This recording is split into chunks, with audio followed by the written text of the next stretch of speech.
Hi, y'all. You know what time it is. Get into it. Get into it. Yes. We are back with Story Time with Chris. And we are back with chapter 12 of The Last Unicorn. If I can find my page. Oh my gosh. I know that's why I'm losing this page. My apologies. There it is. I was like, what is going on with me? I was like, I know I'm blind, but dang, I'm trying. But hi, y'all. Thank you for joining me. Like I said, you never have to watch these videos when they go live. You're more than welcome. Hop over to the YouTube channel. The description is in my bio. For those that follow me on Instagram, yes, I keep my Instagram private because you tend to have a lot of people that spam your inbox, try to steal your pictures. That's totally a thing. So hence why I keep my Instagram private. I know a lot of people complain, well, if you want people to watch when you go live on Instagram, why don't you just open it publicly? I have yet to create a public profile for Storytime with Chris, which is more than likely something I can do. But right now, I'm chilling right here. Get a little drink of water.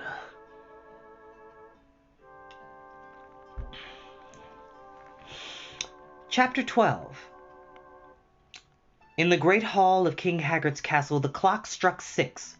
Actually, it was 11 minutes past midnight, but the hall was a little darker than it had been at 6 o'clock or at noon. Yet those who lived in the castle told time by the difference in the dark. There were hours when the hall was cold simply for want of warmth, and gloomy for lack of light, when the air was stale and still, and the stones stank of old water because there was no windows to let in the scoring wind. That was daytime. But at night, as some trees hold a little living light all day, hold it within the undersides of their leaves until long after sundown, so at night the castle was charged and swarming with darkness, alive with darkness. Then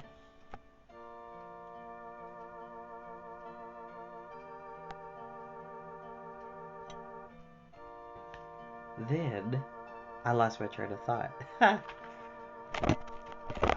no. Ah! These things are so flimsy.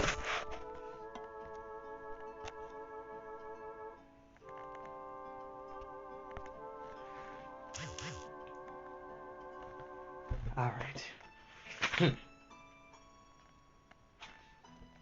But at night, as some trees hold a living light all day, hold it within the undersides of their leaves until long after sundown. So at night the castle was charged and swarming with darkness, alive with darkness. Then the great hall was cold for a reason.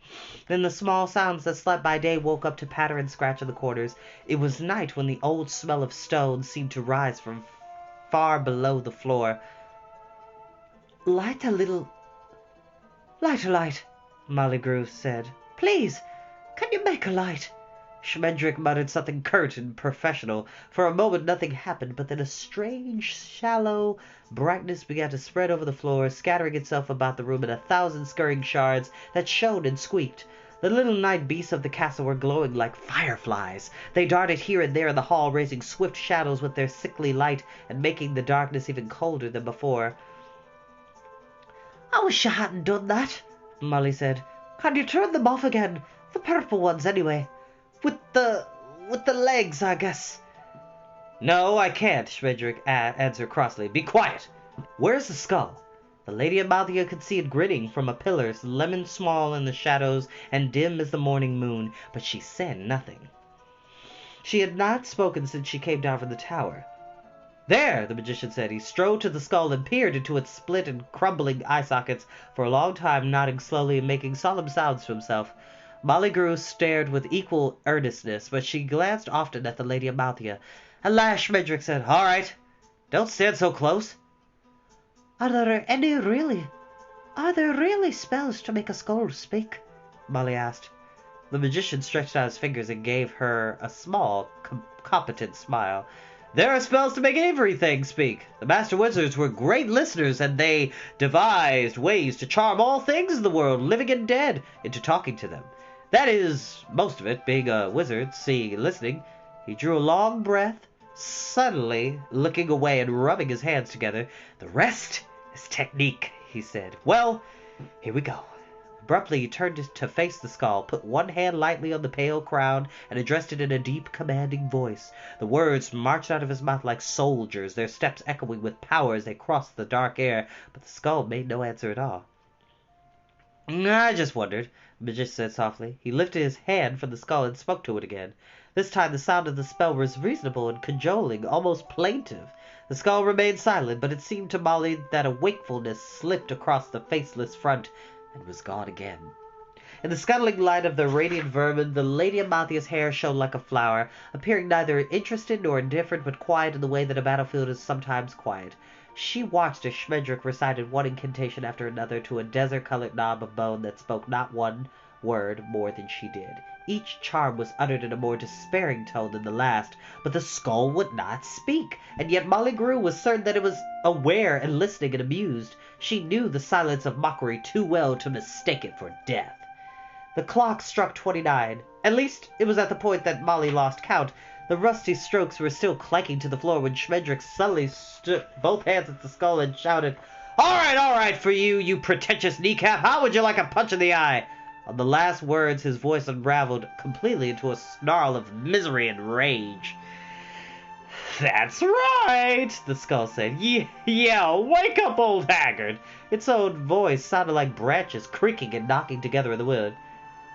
"Yell louder," it said. "The old man's probably around here somewhere. He doesn't sleep much."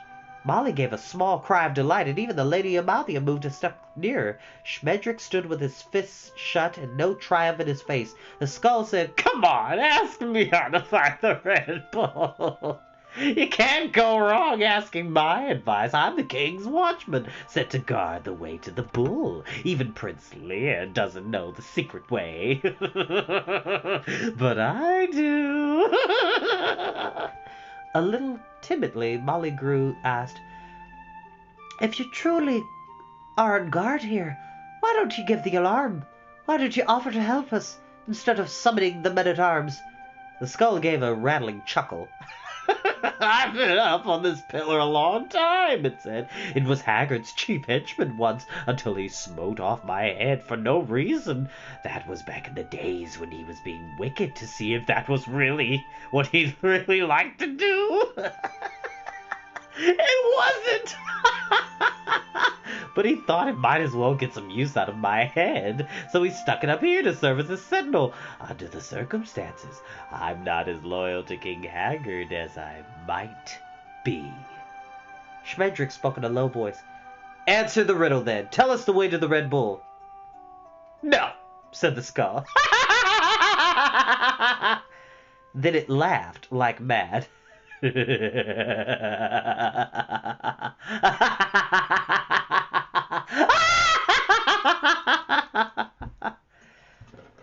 "Why not?" Molly cried furiously. "What kind of a game?" The skull's long yellow jaws never moved, but it was some time before the mean laughter chattered to a halt. Even the hurrying night things paused for a moment. Stranded in the candlelight, it stopped. "I'm dead," said the skull. "I'm dead, and I'm hanging in the dark, watching over Haggard's property. The only small amusement I have is to irk and exasperate the living, and I don't get much chance of that. It's a sad loss, but it goes into life. Mine was particularly exasperating nature. You'll pardon me, I'm sure, if I indulge myself with you a little. Try me tomorrow. Maybe tomorrow." "But we have no time," Molly pleaded. Schmendrick nudged her, but she rushed on, stepping close to the skull and appealing directly to its uninhabited eyes. "We have no time. We may be too late now." "I have time," the skull replied reflectively. "It's really not so good to have time. Rush, scramble, desperation. This missed, that left behind, those others too big to fit into such a small space. That's the way life was meant to be. You're supposed to be late for some things. Don't worry about it." Molly would have entreated further, but the magician gripped her arm, pulled her aside. "Be still," he said in a swift, fierce voice. "Not a word, not another word."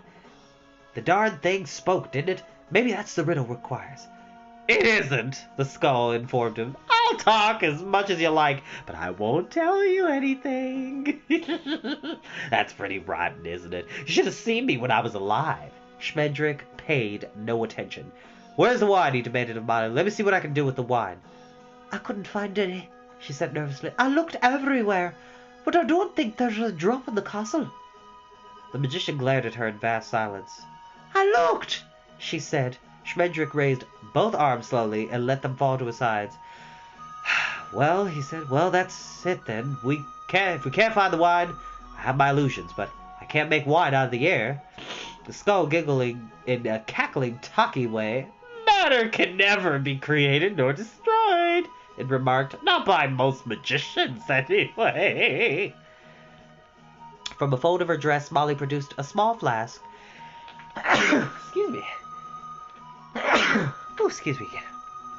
That gleamed faintly in the darkness. She said, I thought if you had some water to start with. Schmendrick and the skull gave her very much the same look. Well, it's better. Well, it's been done, she said loudly. It's not as though you have to make it something new. I'd never asked that of you. Hearing herself, she looked sideways at the Lady Amalthea, but Schmendrick took the flask from her hand and studied it thoughtfully, turning it over and murmuring curious, fragile words to himself. Finally he said, excuse me. Why not? As you say, it's a standard trick. There was kind of a vogue for it at one time. I remember, but it's really a bit dated these days. He moved one hand slowly over the flask, weaving a word into the air. What are you doing? The skull asked eagerly. Hey, do it closer! Do it over here! I can't see a thing! The magician turned away, holding the flask to his breast and bowing over it. He began a whispery chant that made Molly think of the words that a dead fire continues to make long after the last coal has faded. Schmendrick is about to pull the wool over this skull's eyes, and I am honestly here for it. Because this skull is a bit of a trickster. He's not being fair. I said what I said.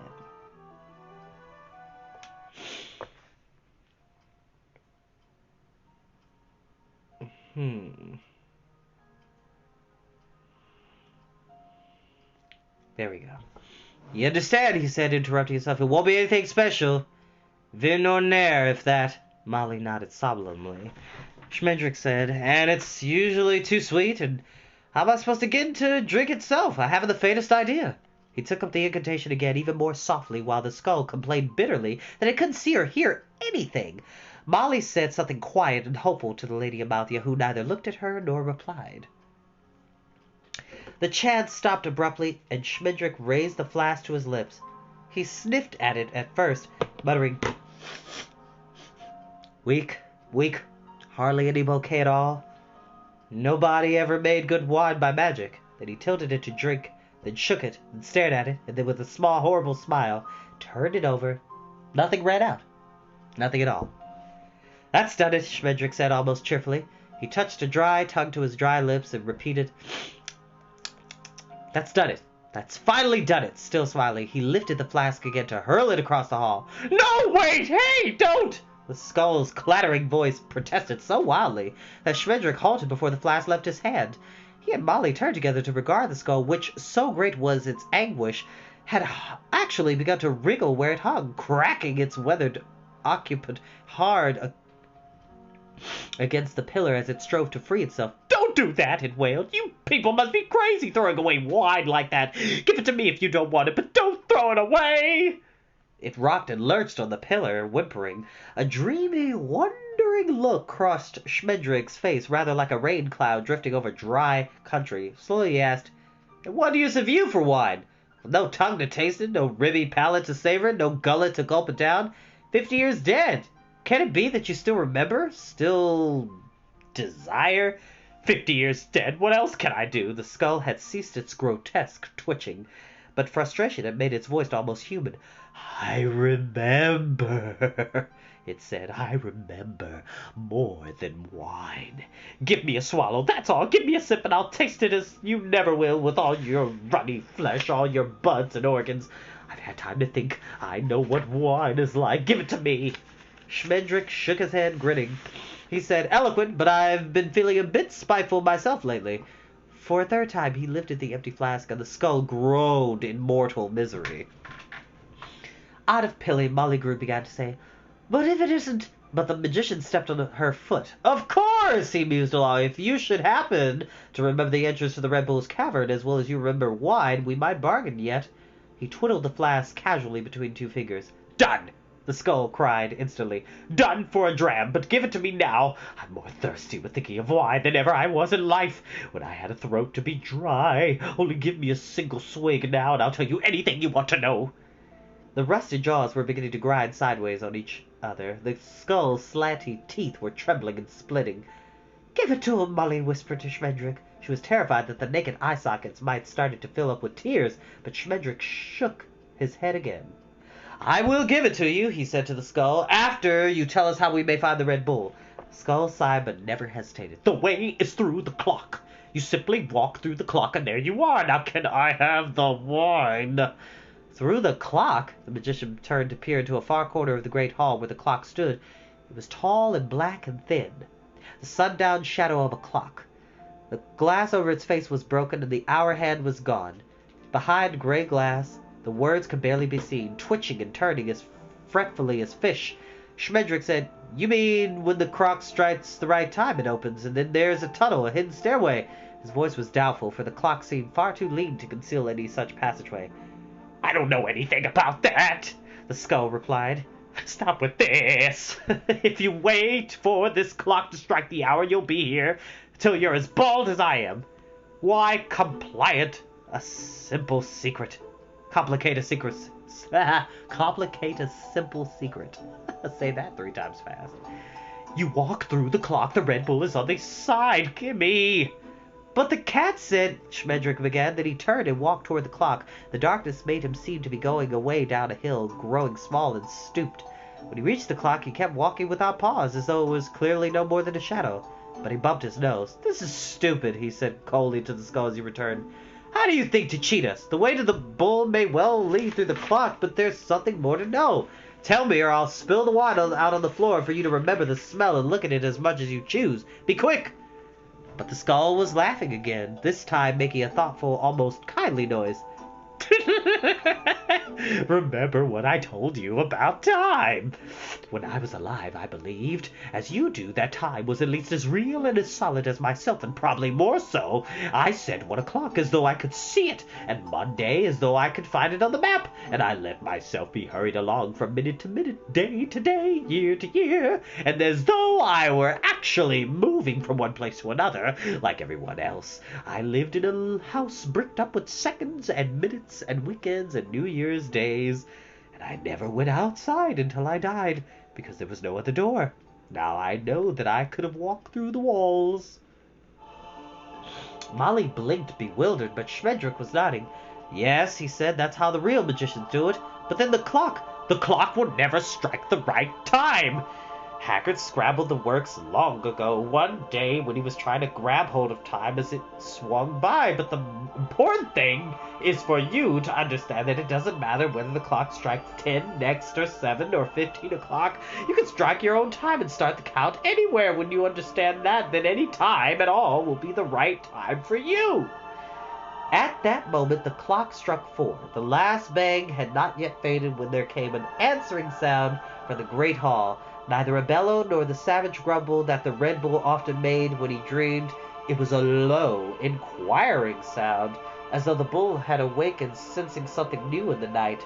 Every flagstone buzzed like a snake, and the darkness itself seemed to shudder as the glowing night creatures scampered wildly to the edges of the hall. Molly knew, suddenly and surely, that King Haggard was near. Give me the wine, the skull said. I've kept my part of that bargain. Silently, Schmendrick tipped the empty flask to the empty mouth, and the skull gurgled and sighed and smacked. That was the real stuff. That was wine. You're more of a magician than I took you for. Do you understand me now about time? Yes, Schmendrick answered. I think so. The Red Bull made his curious sound again, and the skull rattled against the pillar. Schmendrick said, "No, I don't understand. Is there no other way?" How can there be? Molly heard footsteps, then nothing. Then the thin, cautious ebb and flow of breathing.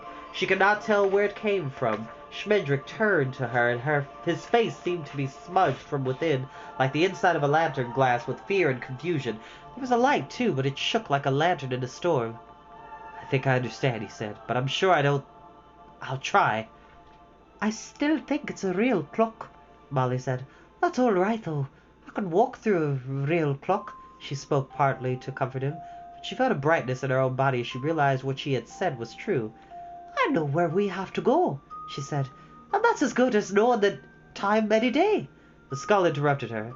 It said, "I'll give you a bit of advice in the bargain, because the wine was so good." Schmendrick looked guilty. The skull said, "Smash me. Just knock me to the floor and let me break in pieces. Don't ask why. Just do it." It was speaking very quickly, almost whispering. Together, Schmendrick and Molly said, "What? Why?" The skull repeated its request. Schmendrick demanded, "What are you saying? Why on earth should we break you?" "Do it!" The skull insisted. "Do it!" The sound of breath came nearer from all directions, though only on one pair of feet. "No, Schmendrick, you're crazy!" He turned his back and started a second time toward the gaunt, dark clock. Molly took the Lady Amalthea by her cold hand and followed him, trailing the white girl like a kite.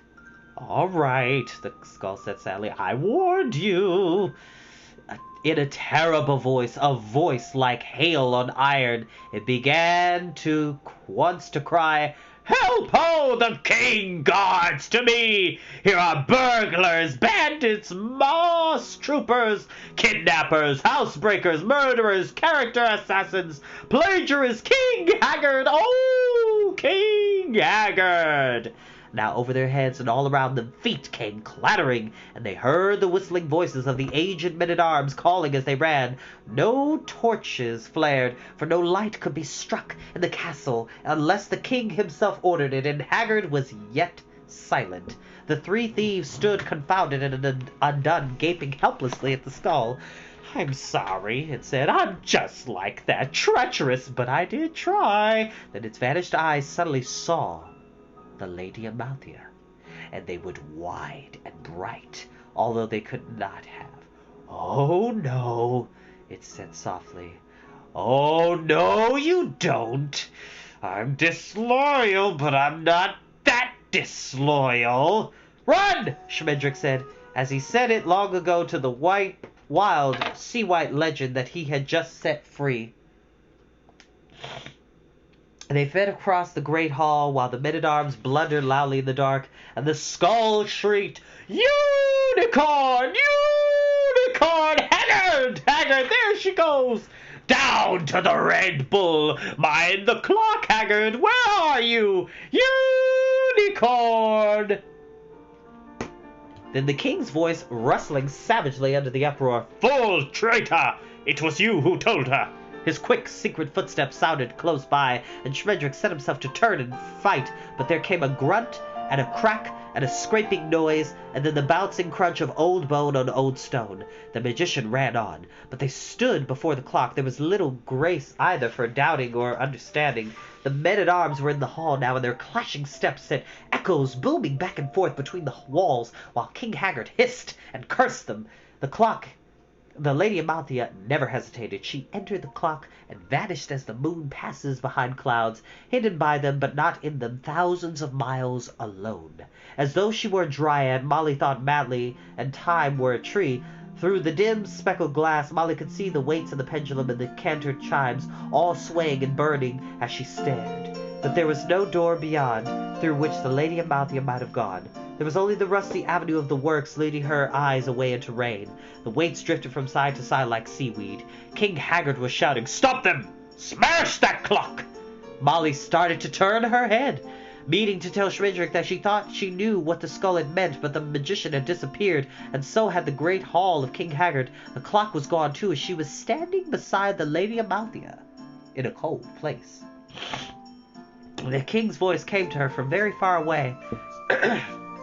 Not so much heard as remembered. She went on turning her head and found herself looking into the face of Prince Lear. Behind him there fell a bright mist shivering like the sides of a fish, bearing no resemblance at all to corroded clockwork. Schmendrick was nowhere to be seen. Prince Lear bent his head gravely to Molly, but it was to the Lady Amalthea that he spoke first. "And you would have gone without me," he said. "You have been listening at all." She answered him then, when she had not spoken to Molly or the magician. In a low, clear voice, she said,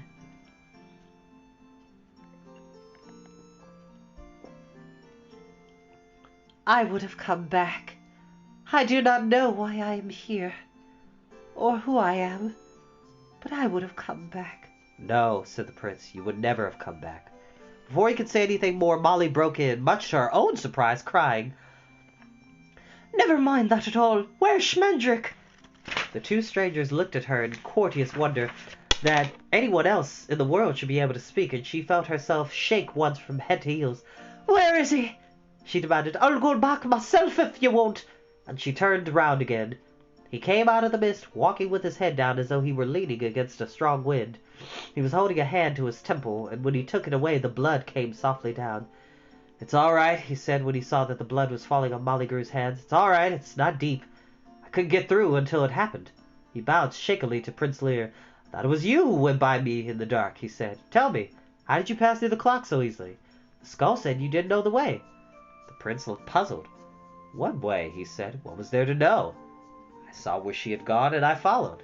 Schmendrick's sun laugh rubbed itself raw against the snaggy walls that came swimming in and out them as their eyes grew familiar with this new darkness.